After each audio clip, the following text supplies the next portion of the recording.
नमस्कार फ्रेंड्स, मैं डॉक्टर अमित कुमार दुबे। आपका स्वागत है मेरे चैनल पे जिसका नाम है डॉक्टर अमित के दुबे। आज हम बात करेंगे कि आपके मुंह के अंदर कालापन हो रहा है, उसका होने के कारण कौन से होते हैं और 3 ऐसे प्रकार बताएंगे कि जैसे कि वो कालापन आपके पैथोलॉजिकल डिस्टर्बेंस के कारण हो रहा है, या कालापन आपके रिलेटिव डिस्टर्बेंस के कारण हो रहा है, या कालापन आपका कोई इम्यूनोलॉजिकल डिसऑर्डर है, मतलब कि इम्यून सिस्टम से रिलेटेड आपको कोई प्रॉब्लम है उसके कारण आपको हो रहा है। और क्या ये कालापन होने से आने वाले समय में कुछ बड़ी बीमारी हो सकती है या ये नॉर्मल है, आज इसी वीडियो में बात करेंगे। और वीडियो पसंद आएगा तो लाइक से सब्सक्राइब कीजिएगा, और ज़रूरत पड़ेगी तो जिनको ज़रूरत पड़ेगी उनको आप इस वीडियो को ज़रूर पहुँचाइएगा।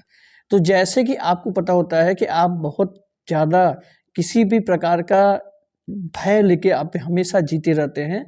तो जैसे कि आप सुबह-सुबह उठते हैं और अपने मुँह के अंदर चेक करते हैं, तो आपको देख कर के लगता है कि अरे! मुँह के अंदर तो कुछ काले रंग का धब्बा हो रहा है। अब मुँह के अंदर काले रंग का धब्बा हो रहा है तो कभी-कभी ऐसा होता है कि आपके दाँतों और मसूड़े, मतलब दाँतों से रिलेटेड जो जिंजाइवा होता है, जो अटैच जिंजाइवा होता है, उसके ऊपर वो काले-काले हो जाते हैं।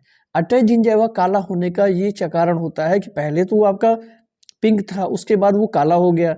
तो आपके मेलानोसाइट से मेलानिन पिगमेंटेशन का सिक्रीशन ज़्यादा होने लगा है, जिसके कारण वहाँ पे वो आपको काला हो गया है। और ये कभी-कभी नेचुरली आपका अपने आप ब्लैक हो जाता है, जिससे किसी प्रकार के डरने वाली बात नहीं है। ये किसी प्रकार का कोई भी बड़ी बीमारी नहीं बन सकता है आने वाले फ्यूचर में। और ये आपका एक नेचुरल प्रोसेस होता है। ये कभी-कभी मतलब 100 लोगों में, 25 लोगों में या 20 लोगों में हो सकता है। इसके लिए किसी प्रकार की डरने वाली बात नहीं है। ये एक बिल्कुल भी नेचुरल प्रोसेस होता है। मुंह के अंदर मेलानोसाइट्स होते हैं, जिससे कि मेलानिन पिगमेंटेशन का सिक्रीशन होता है, प्रोडक्शन होता है। तो उस प्रोडक्शन के कारण बहुत ज़्यादा मात्रा में प्रोडक्शन अगर मेलानिन पिगमेंटेशन का होने लगेगा, तो आपको ये मतलब वहाँ पे काला-कालापन ज़्यादा दिखने लगेगा। और इसमें और कोई बात नहीं होती है। उसके बाद आते हैं किसी प्रकार की हैबिट लेते हैं, किसी प्रकार की कोई बैड हैबिट है, मतलब तंबाकू, गुटखा, सुर्ती, सुपारी खा रहे हैं, तो आपके मुंह के अंदर ब्लैक स्पॉट बनना जब शुरू हो जाता है, तो यहाँ पे सोचने वाली बात होती है। क्यों सोचने वाली बात होती है? क्योंकि ब्लैक स्पॉट बनने का मतलब है कि अगर आप सुपारी का सेवन बहुत ज़्यादा मात्रा में कर रहे हैं और मुंह के अंदर अंदर बर्निंग सेंसेशन शुरू हो गया है और ब्लैक स्पॉट बनने लगा है, तो इसका मतलब है कि आपको ओएसएमएफ की शुरुआत है। अभी आपका कुछ नहीं बिगड़ा है, किसी प्रकार की कोई दिक्कत आपको नहीं हुई है। ओएसएमएफ मतलब होता है precancerous lesion, precancerous condition और प्री कैंसरस लीजन। जो प्री कैंसरस लीजन होते हैं वो आपका ल्यूकोप्लेकिया होता है, और ओएसएमएफ जो होता है प्री कैंसरस कंडीशन होता है। ये किसी भी प्रकार का कैंसर में परिवर्तित नहीं होता है।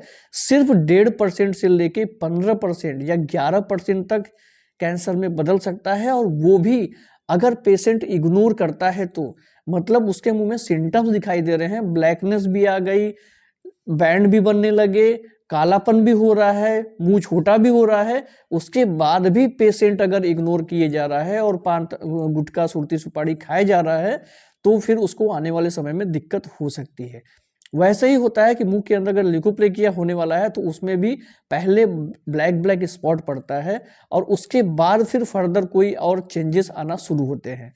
तो इसके लिए आपको ज़्यादा ये प्रॉब्लम नहीं है। अगर आपको इरिटेशन वहाँ पे हो रही है, वहाँ पे बहुत ज़्यादा पान, तम्बाकू, गुटखा, सुर्ती, सुपारी खाएंगे, तो होता क्या है कि आपकी जो ऊपर वाली लेयर होती है, वो लेयर धीरे-धीरे करके पतली हो जाती है, और जब पतली हो जाएगी तो मेलानोसाइट जो अंदर होते हैं, जिससे कि मेलानिन पिगमेंटेशन का प्रोडक्शन होता है, वो अंदर वाली लेयर को बिल्कुल दिखाई देने से झलकने लगते हैं। जब झलकने लगेगा तो वहाँ पे आपको ब्लैक ब्लैक दिखाई देगा। तो जब ब्लैक ब्लैक दिखाई देने लगता है, उसी समय अगर आप अपने हैबिट को ब्रेक कर देंगे, तो फिर आने वाले समय में किसी प्रकार की दिक्कत आपको नहीं होगी। अब आते हैं तीसरी कंडीशन पे। कंडीशन ऐसी होती है कि अगर आपको किसी प्रकार की इम्यून सिस्टम से रिलेटेड प्रॉब्लम है, तो आपको ये प्रॉब्लम हो सकती है। मुंह में जलन हो सकती है, मुंह में मकड़ी जैसी संरचना बन सकती है। इसको ऑटोइम्यून डिजीज बोलते हैं, और इसको ओरल लाइकन प्लेनिक बोलते हैं। लाइकन प्लेनिक तो वैसे भी बॉडी में कहीं पे भी हो सकता है, ऑटोइम्यून डिजीज है तो।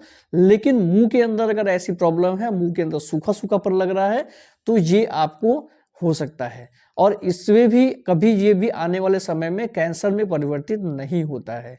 अगर आप किसी प्रकार का इसको लेकर के डर रहे हैं तो बिल्कुल भी डरने वाली बात नहीं है। मुंह के अंदर कालापन है तो बस उसको प्रॉपर डायग्नोस कराइए कि मुंह के अंदर कालापन क्यों है, और अपनी हिस्ट्री प्रॉपर डॉक्टर को दिखाइए, बताइए। डॉक्टर से कुछ भी छुपाइए नहीं कि नहीं तो मैं कुछ नहीं खाता हूं, कुछ पीता नहीं, उसके बाद भी मुंह के अंदर हो गया। क्योंकि देखिए, कुछ जो क्लियर चीजें सब कुछ अच्छे से बताएंगे तो सब कुछ अच्छे से ट्रीटमेंट होगा और क्लियर ट्रीटमेंट होगा, तो आप 101% ठीक होंगे। हमेशा ठीक होने के बारे में सोचा कीजिए, ना ठीक होने के बारे में कभी सोचने का नामो निशान नहीं है। क्योंकि बड़ी से बड़ी बीमारी कैंसर ग्रेड 3 मतलब स्टेज 3 का भी ट्रीटमेंट हो जाता है। तो ये तो सब बिल्कुल नॉर्मल चीजें हैं, इसके बारे में इतना ज्यादा सोच के भड़कने की चीज जरूरत नहीं है। आज की वीडियो में इतना ही। आने वाली वीडियोस में नए नए टॉपिक बात करेंगे, जिसके लिए हमारे चैनल को सब्सक्राइब कर लीजिए। नमस्कार, जय हिंद, जय भारत।